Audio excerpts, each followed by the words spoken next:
Foi gravada pelo meu primo Leonardo, em hebraico. Mas eu vou ler a tradução, porque ele e eu entendo, né? Então é bom eu ler a tradução para que todo mundo entenda. Consolai, consolai o meu povo, diz o vosso Deus. Falai ao coração de Jerusalém. Bradai-lhe que já é fim do tempo da sua milícia, que a sua iniquidade está perdoada, e que já recebeu em dobro das mãos do Senhor por todos os seus pecados. Vós que clamam no deserto, preparai o caminho do Senhor, endireitai no erro, vereda aos seus.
Bíblia e oraram hoje, individualmente, sozinhos. Eu vou orar daqui mais um pouco, mas antes nós vamos orar. Então, assim, as pessoas que estão na sua fila aí, vamos ter uma oração em grupo agora. Juntos uns 3, 4, que está do seu lado aí, se precisar se movimentar muito. E aí, dos 3 ou 4 vai orar. E vai orar para que Deus fale no nosso coração nessa manhã. Nós estamos em época de reavivamento e reforma. Eu quero tratar de um tema com vocês aqui até quarta-feira sobre como ser hoje. Estamos em tempo de reavivamento e reforma. No seu grupo, você vai orar para que durante esses dias que estamos aqui, aconteça o reavivamento e a reforma na nossa vida. Tá bom? Agora, um do grupo aí, ou pode ser até 2, não tem problema. Nesse momento em que devemos orar.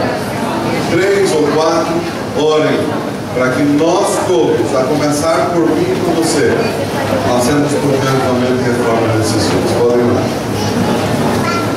Veja como você está, feche os olhos na sua cabeça. Vamos orar?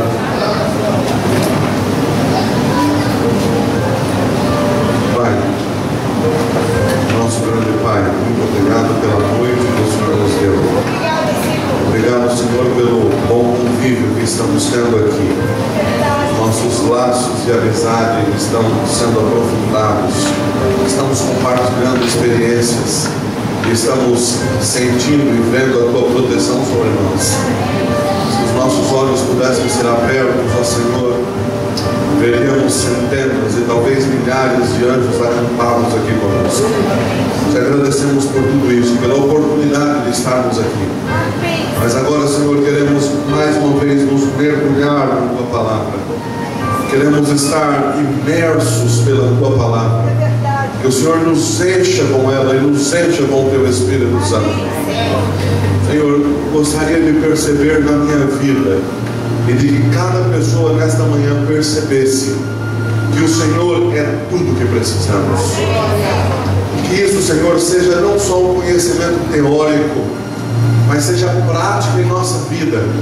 Porque, Pai, eu estou falando a Teus filhos que enfrentam provações nesse mundo que eu não enfrento.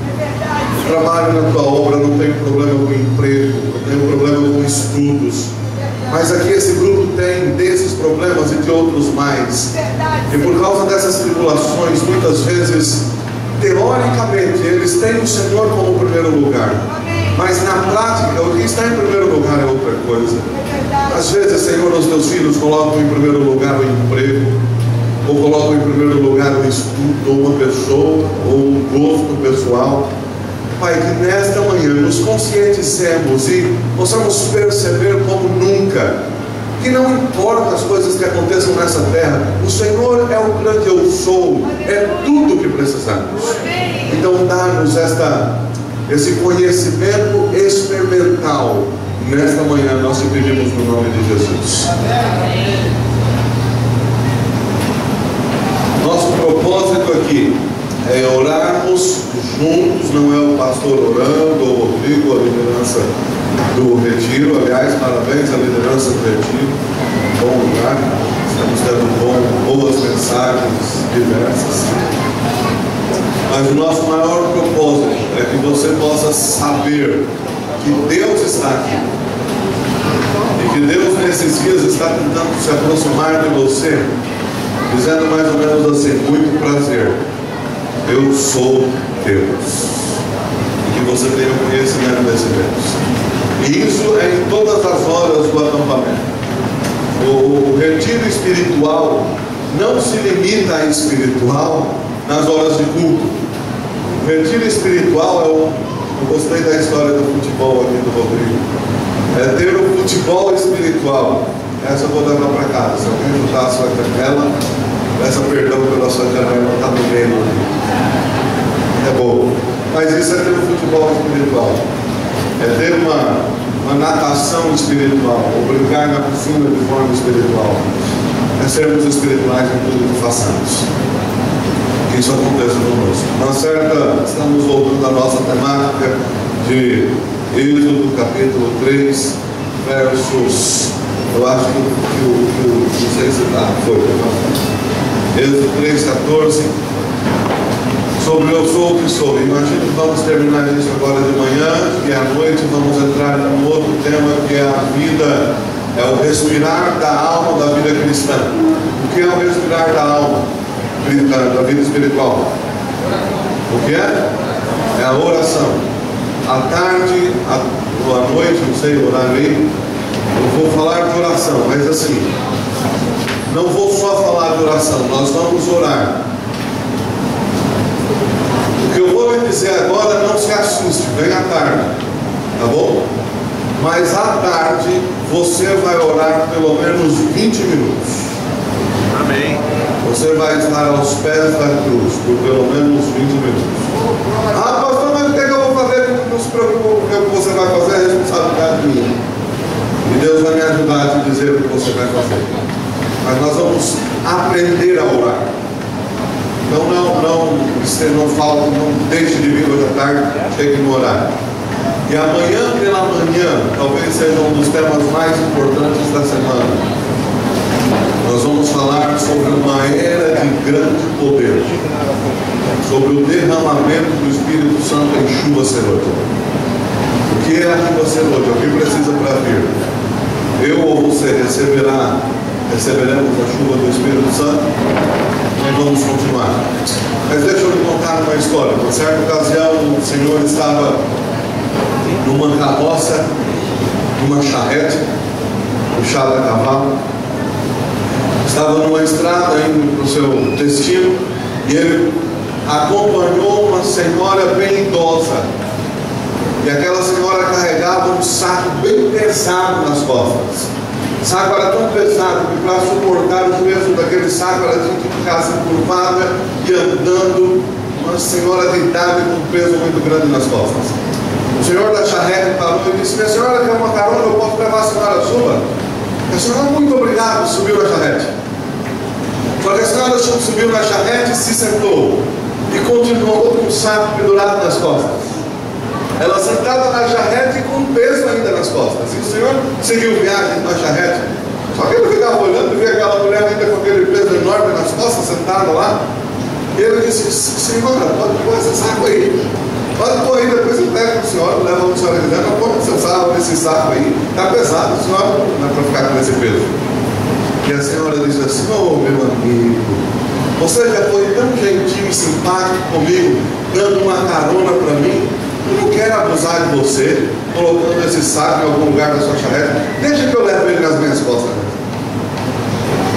Isso não é meio irônico? E não é geralmente isso que nós fazemos com Deus. Queremos entrar na charrete de Deus, mas queremos continuar com o nosso peso, com os nossos dilemas, sem entregar os nossos sacos pesados a Deus e atender ao convite de Jesus, que disse: vinde a mim todos os que estáis o quê? Cansados e sobrecarregados. E eu vou fazer o quê? Tomai sobre vós o meu jugo. Está lá em Mateus 11. Tomai sobre vós o meu jugo. Por quê? Porque o meu jugo é suave e o meu fardo é. Mas a gente prefere ficar com o nosso saco nas costas. Prefere ficar com o nosso peso. Quero falar um pouco do contexto desse verso agora. Moisés estava literalmente nessa situação.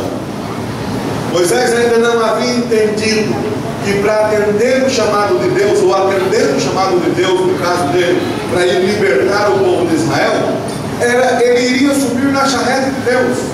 E era Deus quem carregaria os pesos e se responsabilizaria por todas as coisas demais.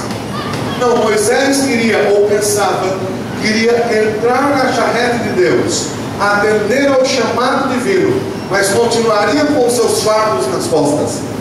Então Moisés, olha, eu vou lhe dizer uma coisa: Moisés é retrato da raça humana, viu? O camarada teimoso. Por 5 vezes Moisés disse: não, o senhor dá outro jeito aí, eu estou não. Por 5 vezes Moisés tentou uma excusa, arrumando uma desculpa. Quando nós abrimos a Bíblia aí em Êxodo mesmo, no capítulo 3, no capítulo 4, No primeiro chamado de Deus, Moisés apresenta a sua primeira desculpa. No verso 11, ele diz assim, verso 11 de capítulo 3 de Êxodo: então disse Moisés a Deus: quem sou eu para ir a Faraó e tirar do Egito os filhos de Israel? Primeira excusa de Moisés, a primeira desculpa de Moisés: Senhor, eu não sou poderoso o suficiente, eu não vou ter força o suficiente. Quem sou eu para ir lá libertar esse povo? E Deus diz a Moisés: Moisés, eu vou estar contigo. Você vai estar na minha charrete. É o verso seguinte. O verso seguinte é a resposta de Deus: eu serei contigo. Então os fardos, não é você que vai carregar. Larga o saco, deixa na minha charrete, que eu carrego. Não, Senhor, mas eu não tenho força. E aí, quando Deus refutou a primeira desculpa de Moisés, dizendo: eu vou ser contigo, Moisés apresentou a sua segunda desculpa, que está lá no verso 13. Disse Moisés a Deus: eis que quando eu vier aos filhos de Israel e lhes disser: o Deus de vossos pais me enviou a vós outros, e eles me perguntarem: qual é o seu nome? Que lhes direi? Aí vem o nosso verso. Aí Deus vai dizer assim, Deus diz a Moisés assim, disse Deus a Moisés: eu sou o que sou. Disse mais: assim dirás aos filhos de Israel: eu sou quem enviou a vós outros. E Moisés está dizendo: Senhor, eu não tenho conhecimento suficiente. Se o povo vai me perguntar, eu vou perguntar em nome de quem? Eu vou dizer o quê? Eu não tenho um rei, eu não tenho pátria. O faraó lá tem um reino, ele tem a pátria dele, mas eu sou um desertado, eu fugi de lá. Eu sou um desertado, eu sou um peregrino. Eu vou dizer que estou indo em nome de quem? Vou dizer que estou indo em nome de que rei? E Deus diz assim: Moisés, eu sou o que sou. Eu sou o rei faraó. Eu sou o rei dos reis e o senhor dos senhores. Diga a Faraó que você vai estar indo no meu nome. Então, primeira coisa, a tua força, Moisés, não é o problema, porque eu serei contigo. O teu conhecimento, Moisés, também não é problema, porque eu sou o teu Deus. Eu sou o conhecimento em essência, e você vai no meu nome. Aí Moisés, pela terceira vez, apresenta: será que está tendo alguma semelhança de Moisés com você? Pela terceira vez Moisés se levanta, agora no capítulo 4, verso 1. Respondeu Moisés: mas eis que não crerão, nem acudirão a minha voz, pois dirão: o Senhor não te apareceu. Eles não vão crer em mim, Senhor. Dá para entender como o ser humano é? Deus diz: vem, não posso por causa disso. Deus resolve o problema, e a gente arrumou outra desculpa. Deus resolve o problema de novo, a gente arrumou outra desculpa. Agora de Moisés era: Senhor, eles não vão crer em mim. Eu carrego nas minhas costas o fardo do débito. Eu saí de lá fugido, como um malfeitor. Eles não vão crer em mim. O meu fardo não me torna digno de ir lá e apresentar a tua mensagem ao teu povo. Agora o problema de Moisés, segundo ele, é que não creriam nele. E Deus apresenta, refuta a terceira desculpa. No verso 2, do capítulo 4, perguntou-lhe o Senhor: que é isso que tens nas mãos? Respondeu-lhe um bordão. E aí você sabe que Deus fez com o bordão, né? Ah, Moisés, então o problema é que eles não vão crer em você? Não joga esse bordão no chão aí, você vai ver o que acontece. Moisés jogou a vara no chão, e o que aconteceu? Virou numa serpente. Joga a vara no chão, ela virou numa serpente. E depois Deus disse: pega de novo. Era para Moisés: agora vai pegar um pouquinho. Sabe que uma preocupação minha quando fala essa turma dispersa lá? Queria que eu alcançasse todos. Mas quando Moisés jogou a vara no chão, se transformou em serpente. Deus mandou Moisés pegar a vara ou a serpente? A vara. E aí? A vara. A vara ou a serpente? A vara. Agora pensa um pouquinho. Se é você que está com uma serpente na tua frente, você vai ter coragem de palma e pegá-la? Moisés precisava pegar, não a vara, a serpente. Põe a mão, Moisés. E para isso Moisés foi corajoso, pegou a serpente. E quando pegou a serpente, ela se transformou em vara. Só que não para por aí. Moisés, eles não vão crer em você? Põe a mão no seu peito. Moisés pôs a mão no peito. O que aconteceu? O que aconteceu? Ficou leproso. Deus é aquele que pode fazer leproso, e é aquele que pode curar leproso. Bota a mão no peito de novo, Moisés. Moisés tocou. E o que aconteceu? Ficou curado. Então tá bom, o seu problema é crença, será que eles vão crer agora? Na verdade, o que Deus estava perguntando assim para Moisés, fazendo com Moisés, era perguntando mais ou menos assim: Moisés, pensa bem, qual é o problema de fato? Será que o problema são eles que não vão crer em você, ou o problema é você que não crê? Moisés começou a entender, mas isso não foi o suficiente, porque Moisés pela quarta vez apresenta outra desculpa, lá no verso 10 do capítulo 2. Então disse Moisés ao Senhor: Senhor, eu nunca fui eloquente, nem outrora, nem depois que falasse ao teu povo, pois sou pesado de boca e pesado de língua. Agora o problema não era a crença, o problema era a sua eloquência. Eu não vou, Senhor, porque eu não sei falar. Eu não sei nem falar. Como é que eu vou falar com aquele povo? Eu sou pesado de língua. Eu vou começar a falar, aquele povo vai ficar rebelde. Quando fala pesado de língua aqui, que é pesado de língua mesmo, é pesado no falar. Não fica brincando, fala o que tem que ser falado e de jeito assim bem forte, sabe? E era exatamente isso que Deus precisava. Mas já que Moisés apresentou essa desculpa, aí Deus refutou: tá bom, Moisés, já que o teu problema é o falar, chama Arão, ele vai falar por você. Aí sabe o que é interessante? Quando Moisés foi com Arão. Mas quem é que acaba falando com o faraó? Quem é que acaba falando com o povo? Moisés, era só desculpa para não atender o chamado de Deus. Quando Deus apresentou, fez a escusa da quarta desculpa, ou refutou a quarta desculpa, melhor dizendo, aí Moisés veio com a quinta. No verso 13, ele porém respondeu, quando não tinha mais o que falar, já tinha esgotado o estoque de desculpa para não atender o chamado de Deus. Aí Moisés falou assim, ele porém respondeu, Senhor, envia aqueles que as enviar, menos a mim. Moisés viu que as desculpas não iam colar mesmo. Ele disse, quer saber, Senhor? Eu não quero ir mesmo. Envia outro, não envia a mim não. E você sabe que isso acontece muitas vezes conosco. Talvez esteja acontecendo com você. Vai para aqui, vai para lá e tenta sair pela tangente. Só que não tem como se esconder de Deus. É incrível, né? Você tenta fugir para cá, não tem jeito. Deus vai atrás. Você pode até não aceitar. Nessa quinta vez, Moisés poderia até não aceitar. Mas se Deus vai atrás, Deus vai. Então deixa eu lhe dizer uma coisa. Olhe bem para mim agora. Deus não vai desistir de você. Amém. Você entende? Você pode não aceitá-lo e passar a vida inteira rejeitando-o, rejeitando o seu chamado, mas Deus não desiste de você.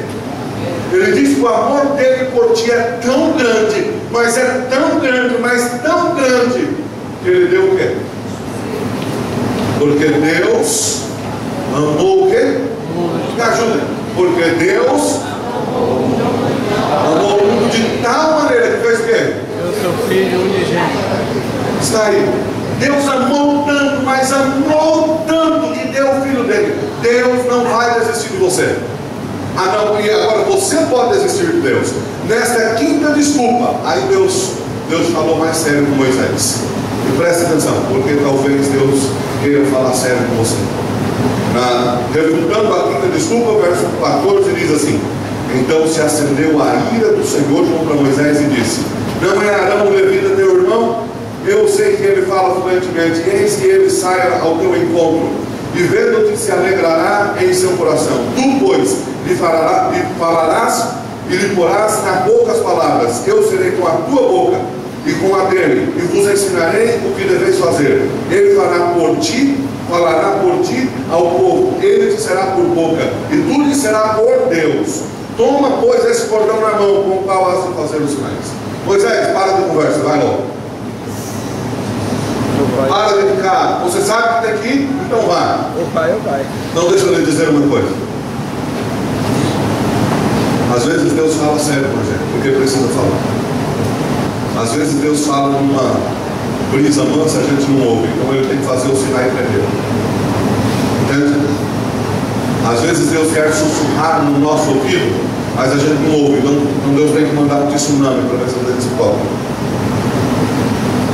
E ele está com esse tsunami, ele diz assim: filho, você não tem nem nada o que temer, por uma razão, porque eu sou o que você precisa.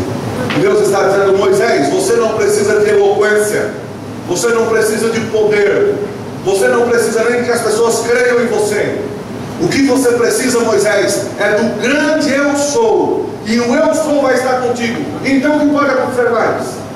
Isso é tudo o que você precisa. Então deixa eu lhe dizer, irmão, o grande eu sou é tudo do que você também precisa.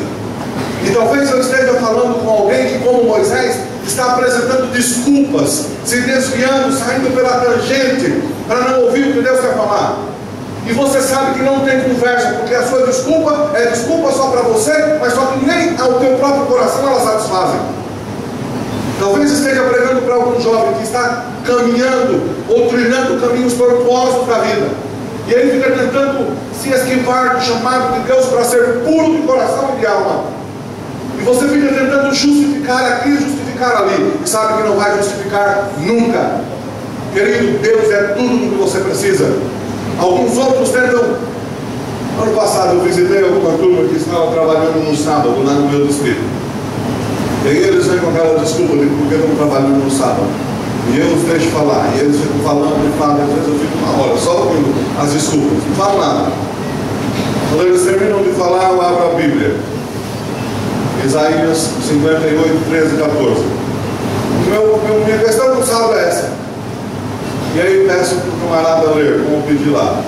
Passou uma hora falando, pastor, mas eu tenho que ir por causa disso, por causa daquilo, por causa daquilo. Então tá, só leia aqui. E aí o que está escrito em Isaías 58, 13 e 14. O que está escrito lá? Quem se lembra? Se desviares o teu pé de profanar o sábado, meu santo dia.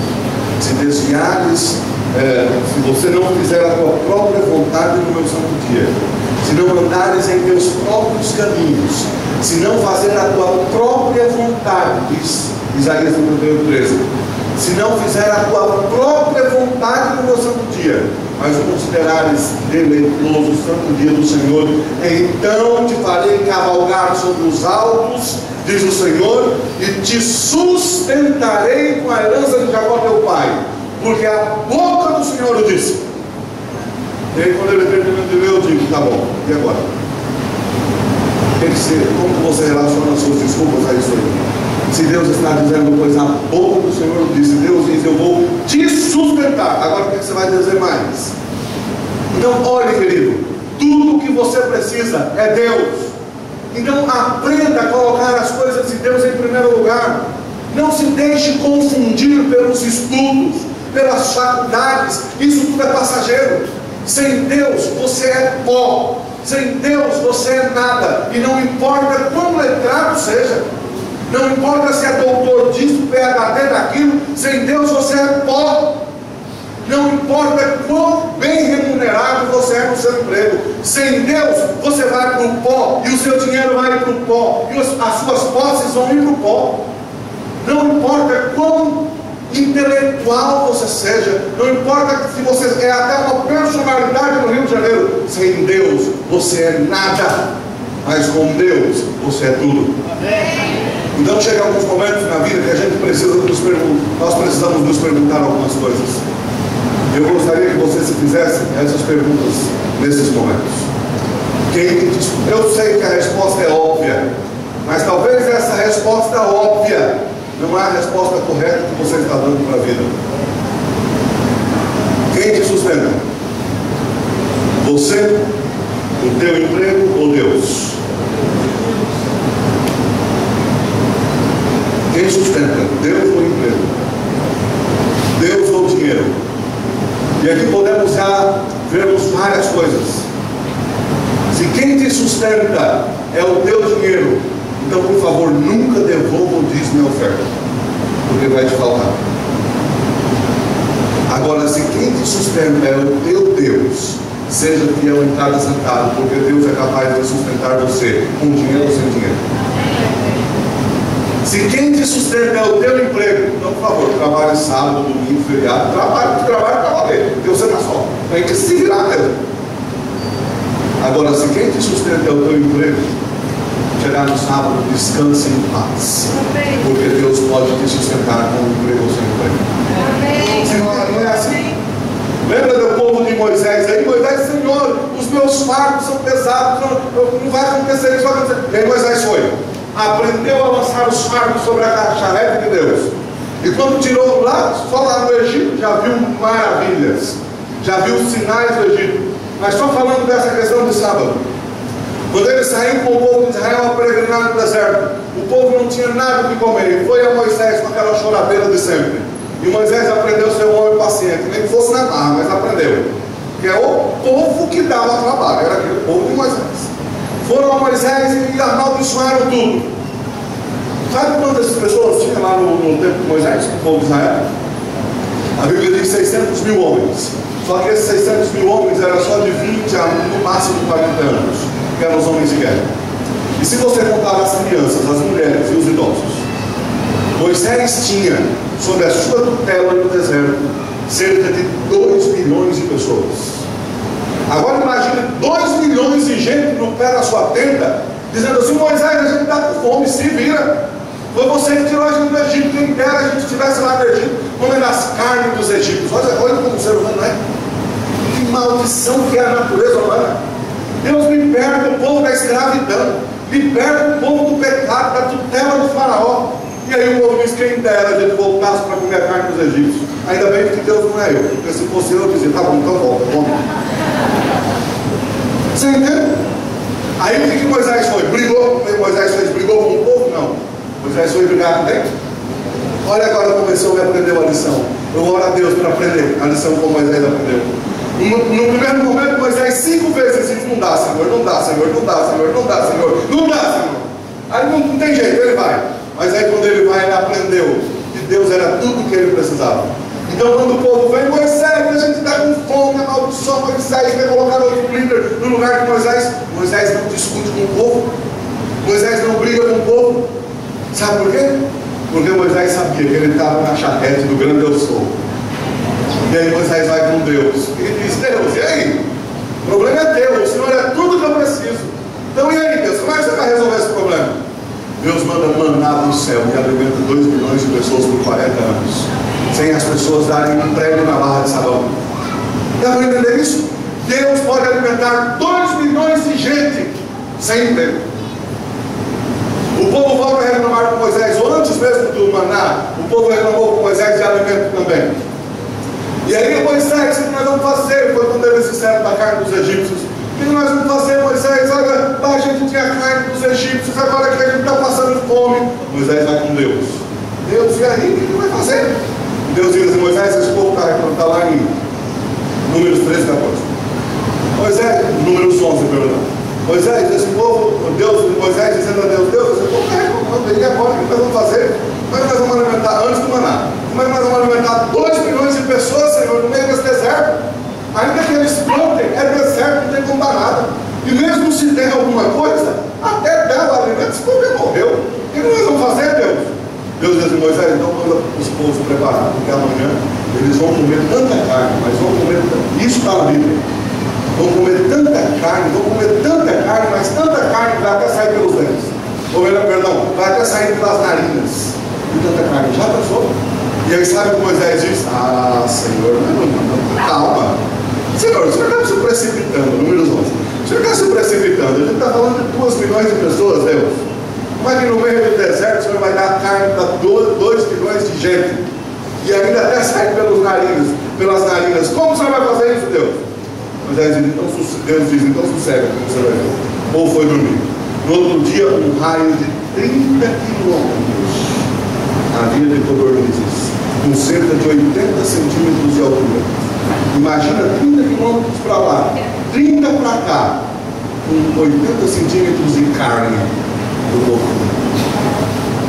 Sabe que o que colheu menos carne naquele dia, o povo de Israel, ou a pessoa de Israel que colheu menos carne, colheu 1 tonelada. Colheu menos. Comeram tanta carne, mas comeram tanta carne que aconteceu o que Deus disse: começaram a passar mal, um bocado morreu. Você entende quem é Deus? Ele é tudo o que você precisa. Talvez você veio aqui achando que precisava de um emprego. Eu vou lhe dizer uma coisa: talvez você até precise de um emprego, mas o que você precisa mesmo é do grande eu sou. Porque quando nós temos um grande eu sou, eu posso estar no deserto sem ter o que comer. Deus manda corvos com pão para me alimentar. Você entende? Quando eu estou com Deus, eu posso não ter o que beber. Deus fere a rocha e faz água jorrar da rocha para o seu povo, porque Deus é o que de fato nós precisamos. Então, por favor, jovem, não coloque nada no lugar que só Deus pode ocupar na tua vida. Aprenda a jogar os fardos da descrença em Deus e a depender de Deus. Lembre-se, se você o aceitou, se você se entregou a Ele, você está na charrete do grande eu sou. E a Bíblia diz assim, o salmista, dentro da charrete do grande eu sou, simbolicamente falando, ele dizia assim: o Senhor é o meu pastor, e vai me faltar o pão se eu for trabalhar no sábado, se eu não vou trabalhar no sábado. É assim que ele diz: o Senhor é o meu pastor, e daí? Não vai me faltar nada. É isso. Aprenda a depender de Deus. O problema é que hoje, irmãos, desgraçadamente, nós não estamos mais vivendo na dependência de Deus. Nós queremos depender do emprego, nós queremos depender da nossa inteligência, queremos depender das nossas decisões, mas não aprendemos a depender de Deus. Enquanto não racionalizamos tudo e não somamos tudo na nossa vida, contando 2 mais 2, a gente não acredita em Deus. Eu não devolvo o dízimo, não é porque não tem dinheiro, aqueles que não devolvem. Não devolve o dízimo porque não aprenderam a confiar em Deus e a depender do grande eu sou. O problema, talvez eu esteja pregando para gente que esteja com problema de emprego no sábado e chegou nesse retiro na dúvida se vai continuar guardando o sábado ou não por causa do emprego. Teu problema não é o emprego, teu problema é aprender a depender do grande eu sou. Talvez eu esteja pregando para algum jovem que está sendo extremamente pressionado pelas filosofias do mundo. Talvez jovens que estejam sendo pressionados pelas drogas do mundo, pelos tráficos do mundo. Talvez jovens que estejam sendo pressionados pelas músicas do mundo, ou pelos costumes libertinos do mundo. E você vai para a sua escola, e lá na sua escola você parece um ET, diferente de todo mundo, porque enquanto você quer manter uma filosofia pura, as pessoas olham para você e dizem: você é um quadrado, você é um ultrapassado, olha a época que você está vivendo. E você fica naquela corda bamba: vou ou não vou, pratico sexo antes do casamento ou não, deixo de ir na igreja ou vou para a igreja, vou para a balada ou não vou para a balada, tomo aqueles golinhos de cerveja ou não tomo, uso aquele pedacinho de maconha ou não uso. E você fica nesse dilema. Deixa eu lhe dizer uma coisa: seu problema não são esses dilemas e não é a pressão do mundo, porque se a pressão do mundo fosse o problema, Daniel teria caído. Se a pressão do mundo fosse o problema, José teria ido para a cama com aquela mulher do Potifar. O problema não é a pressão do mundo, é você pensar assim: eu estou na charrete de Deus e dependo do grande eu sou, e isso é tudo que eu preciso. Você entende? Essa é a nossa dificuldade. Aprenda a depender de Deus. Agora, sabe uma das dificuldades? É que a gente aprendeu a depender de nós. Aí a gente tem um computador que a gente aperta um botão e a coisa acontece. E se demorar 5 segundos para acontecer, é perigoso a gente jogar o computador fora. Porque a gente está acostumado a agir e ter, a agir e ter. Então na nossa cabeça é assim: se eu perco esse trabalho, eu estou morto. Poucos anos atrás eu estava pastoreando uma igreja em Belém. Minha igreja tinha um ancião, um juiz da cidade, Vanderlei Oliveira. E ele, no trabalho dele, conhecia outras pessoas, outros juízes e empresários. O empresário foi naquela época que deu aquela crise econômica que trouxe pavor a muitos empresários por aí. Você lembra da crise econômica? Ou ela nem te fez cócegas? Não. Por quê? Será que não era porque você estava na charrete de Deus? Diga amém. Mas aquela crise econômica trouxe um problema para um empresário amigo desse meu ancião. E ele perdeu tudo. Era um homem muito rico, morava no condomínio mais caro de Belém. Um homem que tinha de tudo. E da noite para o dia, devido àquela crise, com problemas na bolsa, perdeu tudo. Ficou desesperado. Ele tinha algumas empresas de ônibus, perdeu tudo. Ficou desesperado, o homem não sabia o que fazer. No final de semana procurou você da minha igreja, Vanderlei. Sabia que o Vanderlei era cristão. Conversou com o Vanderlei, tentou orientá-lo e tal. No outro dia, abriu o jornal. Quando abriu o jornal, estava lá escrito: empresário fulano de tal amanhece enforcado dentro do seu próprio apartamento. dependia de suas posses? Será que você não está procurando depender de você mesmo? Quando você depende de você, querido, você está numa enrascada. Porque a vida, dizem já por aí, é uma caixinha de surpresas. Ela de vez em quando nos dá umas rasteiras assim. E quando a gente depende de nós mesmos, a gente perde o rumo, sabe? A gente fica meio desconcertado. Mas quando a gente depende de Deus, já diz a música, pode cair o mundo. Como a gente fica? Como a gente fica? Fique em paz. Aprenda, portanto, a depender de Deus. Deus atende a todas as nossas necessidades. Não se esqueça disso. Não confie em você, confie em Deus. Deixa eu abrir o coração um pouquinho com você antes de falar disso aqui.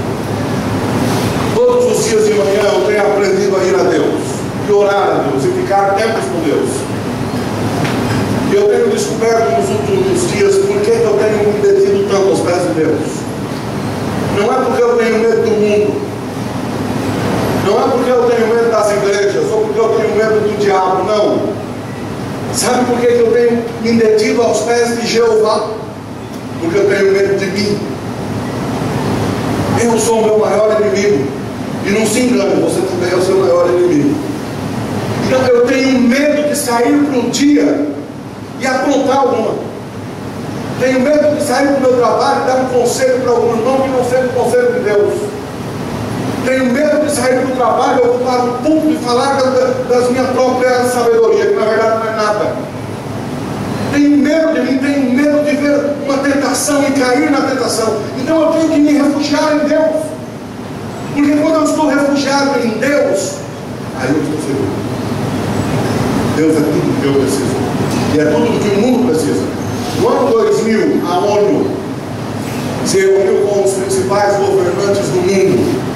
E aqui nós estamos falando agora, humanamente falando, das maiores necessidades do mundo.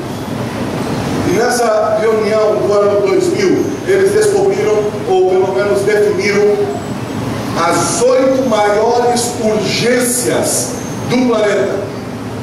E colocaram isso como um dos 8 maiores objetivos do planeta. No Brasil, isso foi considerado ou nomeado como 8 jeitos de mudar o mundo. A partir dessa reunião da ONU, não importa qual seja o governante, e não importa qual seja a nação, o mundo está focalizado nessas 8 urgências do planeta.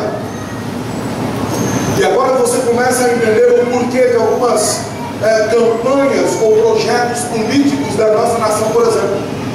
O porquê de fome zero? Porque o Lula quer acabar com a fome de todo mundo, ele está sendo pressionado. O porquê de Bolsa Família? O porquê de abrir as portas para a educação e trabalhar forte na educação? Porque o Brasil, assim como as outras nações, está pelo menos tentando se focalizar nas 8 maiores urgências do planeta. E aqui estão essas 8 maiores urgências, eu repito, no Brasil, chamado de 8 jeitos de mudar o mundo. A primeira urgência, acabar com a fome e com a miséria. Sabe, talvez você não entenda muito bem o que é isso, mas hoje a fome é um dos principais problemas do mundo. A cada 3 segundos morre uma pessoa de fome. 1, 2, 3, morreu alguém de fome. 1, 2, 3, morreu mais uma pessoa de fome. A África é o país que mais morre gente de fome. O índice de miséria é maior na África. O que é considerado uma pessoa que está no índice de miséria, uma vida miserável? Pessoas que vivem com uma renda menor ou com uma renda menor de $1 diário.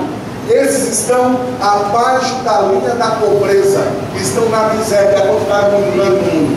Então o mundo se focaliza aí e tenta resolver esses problemas, ainda que parcialmente tentam resolver esses problemas. A segunda maior urgência é a educação básica de qualidade para todos. Querido, você não faz ideia do disparate de desigualdade na educação nessa terra. Há pouco tempo eu estive no Peru, estudando lá. E aí conheci uma pessoa, uma enfermeira da selva no Peru. O Peru é considerado uma nação de costa, a costa do Oceano Pacífico, costa, serras e selva. Essa garota era da selva, a enfermeira. E a selva do Peru, o índice de educação quando eu falo educação, é cultura. É lá embaixo. Para você ter ideia, lá nesses lugares do Peru, em muitos lugares do Peru, a mulher não pode dar à luz deitada. Tem que ser em pé. O médico é proibido. É proibido em vários lugares do Peru de fazer o parto de uma mulher deitada. Ele precisa fazer uma mulher em pé. E aí lá no Peru eles descobriram uma técnica para a mulher dar a luz em pé. E acabaram descobrindo que é mais fácil para a mulher dar a luz em pé do que deitada. Agora, por que foram obrigados a desenvolver essa técnica? Por causa do nível educacional de alguns lugares da selva especial. Essa garota que eu conheci lá, por exemplo, ela estava me contando que no final do ano passado, uma equipe médica foi até um vilarejo na selva, desses nativos desses lugares. Então, uma equipe médica foi até esse vilarejo para fazer um tipo de ação social, como esses que de vez em quando a gente faz por aí. Ou não fazem? Fazem, né? De dar atendimento disso, atendimento daquilo. Então, essa equipe médica foi nesse vilarejo para dar esse tipo de atendimento. Tinha uma equipe grande, tinha psicólogo, tinha dentista, tinha médico, tinha fisioterapeuta, uma equipe grande médica. E acontece que um médico foi tratar com uma mulher e ver se estava tudo bem com a sua gravidez. E a mulher começou a querer dar à luz naquela ocasião. O médico lá deitou na maca, começou a fazer os procedimentos normais para se fazer o parto. E a mulher ficou deitada com as pernas para ver a criança. O marido da mulher entrou na sala e viu aquela cena. Simplesmente saiu da sala, chamou todos os homens do vilarejo que vieram com facas e assassinaram toda a equipe médica. Toda a facada. Por favor, não nos julgue. É uma questão cultural. Mas para você ter ideia dos problemas de educação do nosso país. Aí a gente fica aqui no nosso globinho, no nosso gueto, achando que o mundo é uma maravilha. Esse é um dos problemas do mundo. O terceiro, e vou passar rápido por isso. O terceiro, qualidade entre sexo e valorização da mulher, que é um outro problema do mundo. No Brasil, talvez o problema esteja amenizado, mas pense em alguns países do Oriente, como por exemplo aquele país daquela senhora de que alguns anos atrás cometeu um adultério e ela deveria ser morta a pedras. Lembra dessa reportagem? O homem estava tranquilo, a mulher deveria ser morta a pedradas. Eu estou dando desculpa para o adultério. Reduzir a mortalidade infantil, melhorar a saúde dos gestantes, combater a AIDS, a malária e outras doenças, qualidade de vida e respeito ao meio ambiente. Quando se fala qualidade de vida, o que você entende com isso? Isso pode ser explicado em um slogan que a Organização Mundial da Saúde criou. Não é somente acrescentar anos à vida, mas acrescentar vida aos anos. É você ter uma boa qualidade de vida, tanto social, quanto intelectual, emocional, espiritualmente. É você ter uma qualidade de vida considerável. E por último, que todos estejam trabalhando por esses desenvolvimentos. Então, esses são os 8 objetivos do mundo. De acordo com os homens, essas são as 8 maiores necessidades do planeta. Antes de chegar ao ponto que quero chegar, deixa eu lhe dizer uma coisa. A Bíblia diz que nós somos a luz do mundo, certo ou errado? Hã? Certo. Somos a luz do mundo e o sal da terra, certo ou errado? Então nós não podemos nos fechar no nosso gueto e ignorar os principais problemas do mundo. Não podemos. Há algumas perguntas que precisamos nos fazer. Eu como pastor, você como membro da igreja, o Rodrigo como líder de igreja, precisamos nos fazer. O que estamos fazendo por isso? Será que estamos simplesmente fechando os olhos para o mundo que está se despeitando? Você pode dizer, mas esse mundo vai acabar. Vai acabar mesmo, é verdade. Mas agora porque o mundo vai acabar, a gente vai deixar as pessoas padecerem na miséria. E como que queremos ser a luz do mundo desse jeito? Como que queremos temperar a terra com o sal quando fechamos os problemas da fome, da educação, ou seja, lá de qual esses problemas sejam? Então eu volto a perguntar, o que a igreja do colégio está fazendo por isso? O que você, quando eu falo a igreja do colégio, eu estou falando do pastor e ancião, não. Igreja é gente, acho que você sabe disso. Igreja não é parede, igreja é gente, você é a igreja do colégio. Mas se você não é da igreja do colégio, é de outra igreja, você é de igreja tal. Você entende? Ou você está... O que estamos fazendo por isso? Lembre-se, somos o sal da terra. Estamos tentando fazer algumas coisas lá no distrito do Bosque, em São José dos Campos. São José dos Campos está passando por um dos maiores problemas sociais que já viveu, que é a turma do Pinheirinho. Pinheirinho era um bairro em que houve uma invasão. Eram propriedades particulares que muita gente invadiu essas propriedades particulares. E há anos a prefeitura vem dizendo: saiam, porque nós vamos tirar. Saiam daí, porque nós vamos tirar. Não é nem nosso, é particular. Saiam, porque nós vamos tirar. Isso aqui pode ter até uma aplicação com a nossa vida de pecado, né? Deus falando para a gente: saiam, porque nós vamos tirar. Não saíram. Há pouco tempo atrás, no começo do ano, em um dia em que ninguém esperava, nem a cidade, muito menos os moradores do Pinheirinho, veio a polícia militar com tratores, um monte de coisa, e derrubou tudo que tinha. Muita gente estava trabalhando, e quando chegou do trabalho, sua casa não existia mais. Perderam tudo o que tinha na casa. Muita gente saiu somente com a roupa do corpo, sem ter para onde ir. Muitos pais e mães de família com bebês que saíram só com a fralda que o bebê estava, porque a máquina passou e derrubou tudo e levou tudo. Móvel, perderam tudo. Mas havia sido avisado antes. Agora nós, como igreja, o que nós vamos fazer? Olhar para aquilo e dizer: puxa, que pena desse povo. Será que é esse o nosso papel? Não. Existem 5.000 famílias em São José dos Campos, famílias que moravam no Pinheirinho. 5.000 famílias que estão desabrigadas sem ter para onde ir. A prefeitura os alojou em alguns ginásios de esporte. Você vai nesses ginásios de esporte, parece que você está em um campo de concentração para a Segunda Guerra Mundial. É uma visão do inferno. Um deitado do lado do outro, uns colchõezinhos que mais parece um lençol de cama. Bebês que não têm o que comer, não têm o que se alimentar, não têm roupa para vestir. A prefeitura se prontificou em pagar um aluguel para esse povo. Dá R$500 para pagar o aluguel. Mas quem é o louco que vai querer alugar casa para esse povo? Não fala. Quem vai querer alugar casa para eles? Se não tem emprego certo, se não tem avaliadores, se não tem bem nenhum, como é que vai alugar? Estão padecendo. Agora, como igreja, o que nós vamos fazer? Olhar para isso e dizer: que pena deles, estão sofrendo. Não podemos. Seremos os piores cristãos da terra se fecharmos os olhos para esse tipo de problema. Mas São José, estamos tomando algumas providências, não só a minha igreja, as igrejas de São José. Estamos levando alguns alimentos e etc. Mas nós queremos fazer mais. Então bolamos um projeto, Nova Vida, ou perdão, Vida Nova, não faz diferença. Nesse projeto queremos pegar uma dessas famílias, uma só, não temos condições de fazer com mais, mas queremos mudar a vida de pelo menos uma família. Vamos pegar essa família, já estão tratando disso lá, vamos colocar numa casa, e a igreja vai pagar o aluguel para essas pessoas. A igreja vai pagar o aluguel e vamos alimentá-los com cestas básicas todo mês. A igreja vai alimentá-los. E vamos pagar um curso técnico para o chefe de família. E não importa quanto tempo dure o curso, nós vamos pagar o aluguel e dar a cesta básica enquanto ele estiver fazendo o curso. Quando ele terminar o curso, como igreja, nos comprometemos a deixar ele dentro de um emprego, trabalhando. Nós, igreja, vamos arrumar um emprego para ele.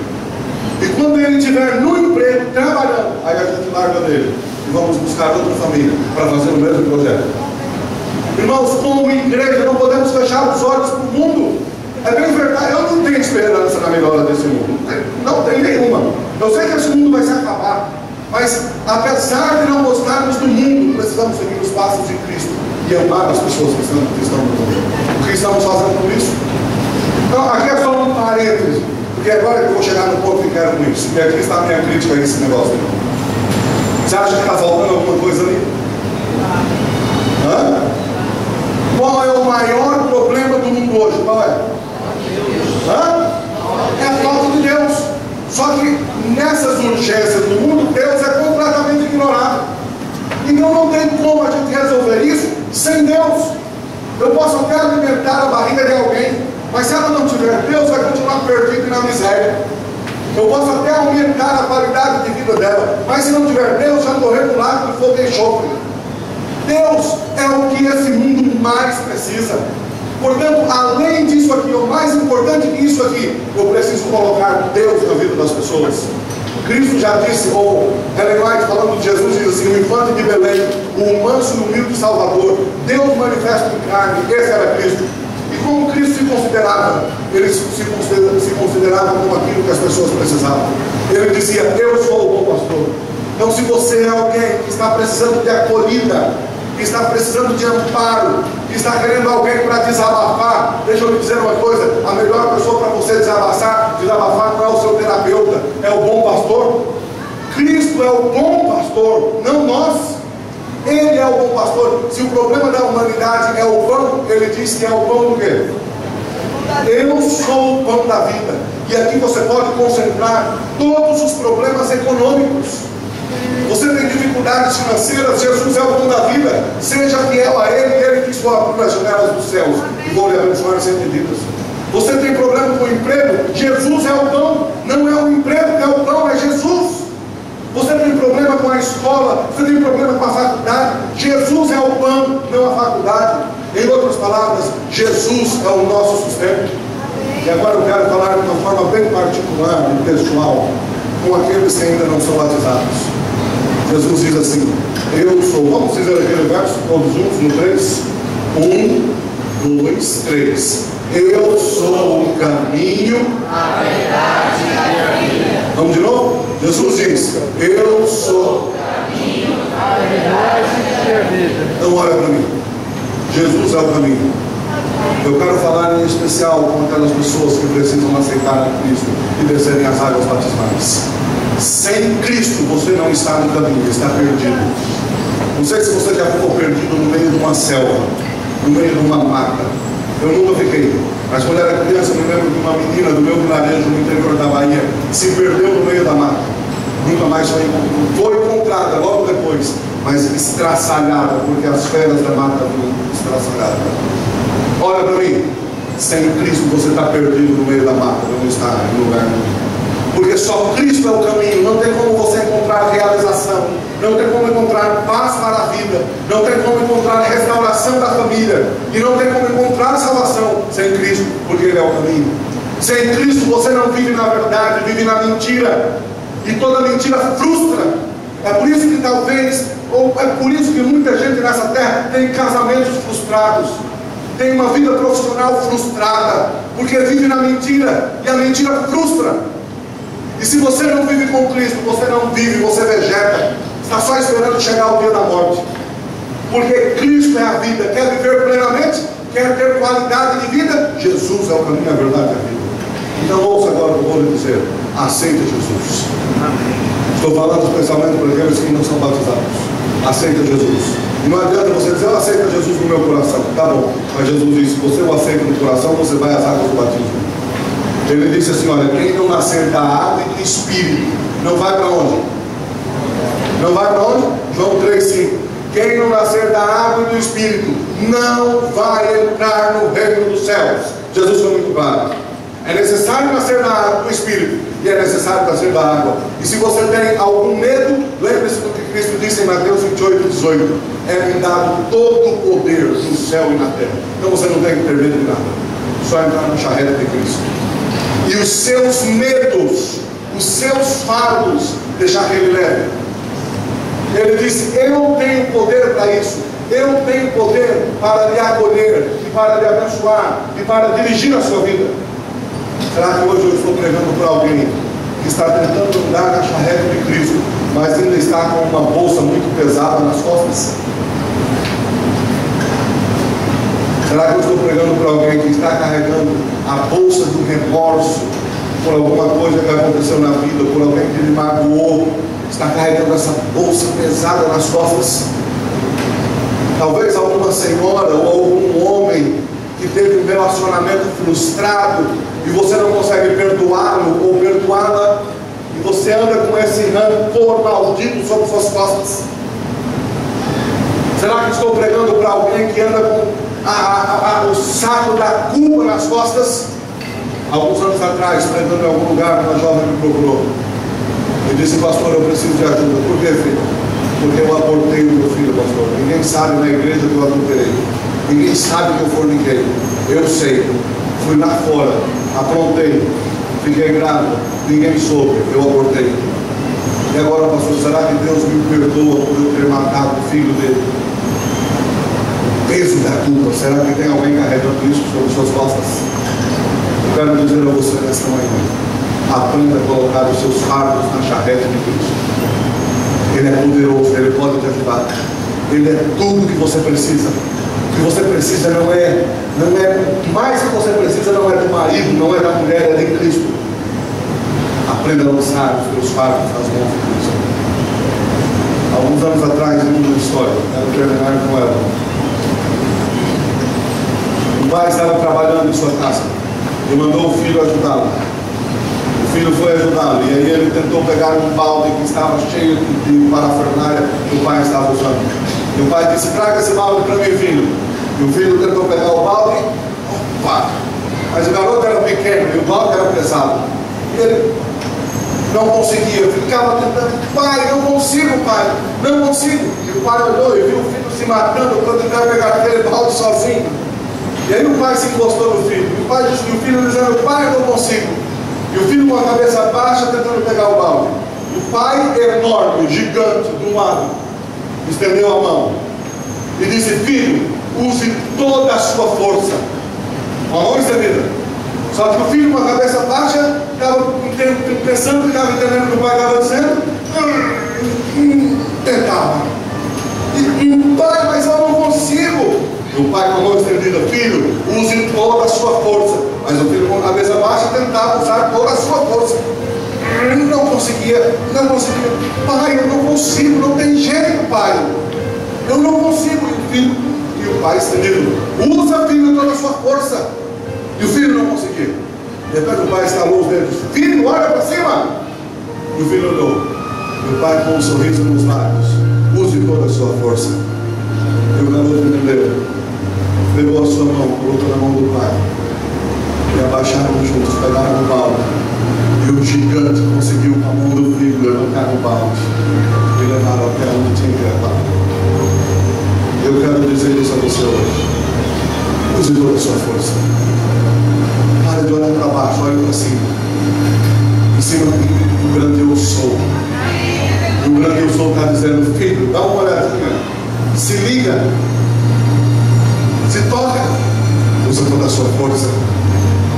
Será que estou pregando para alguém que está tentando pegar um balde da vida e não consegue?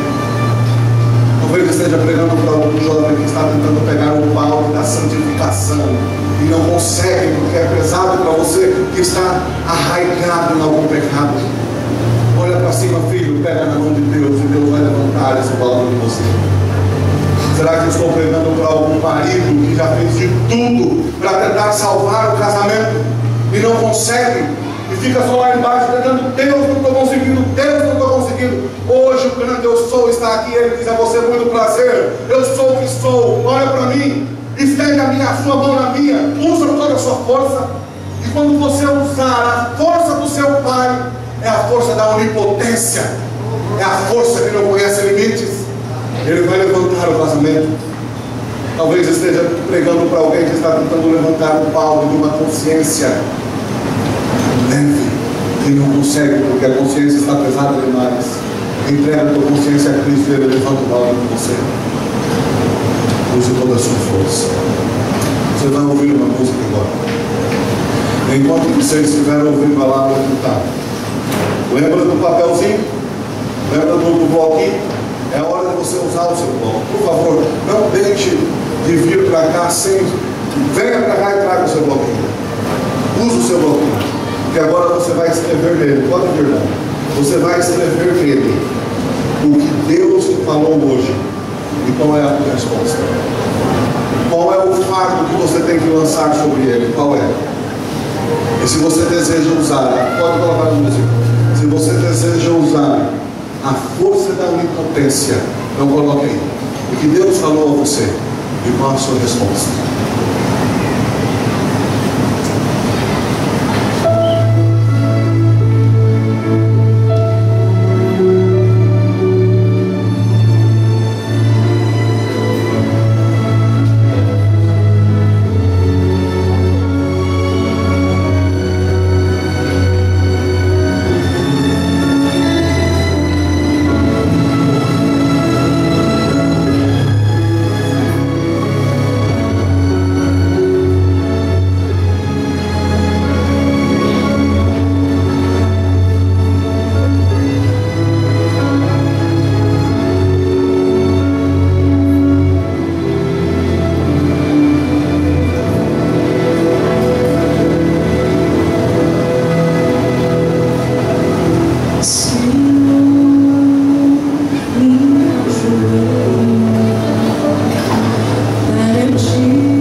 gratidão a Ti, Senhor, porque olhando a história do passado, na Tua palavra, e vendo as Tuas promessas, podemos crer que o Senhor é tudo o que precisamos. E talvez, Senhor, estejamos necessitando aprender a depender mais de Ti.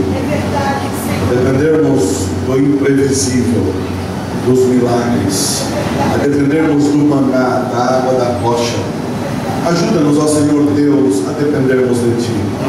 Quando este mundo fechar as portas para nós, que possamos crer que o nosso Deus é o grande Eu Sou.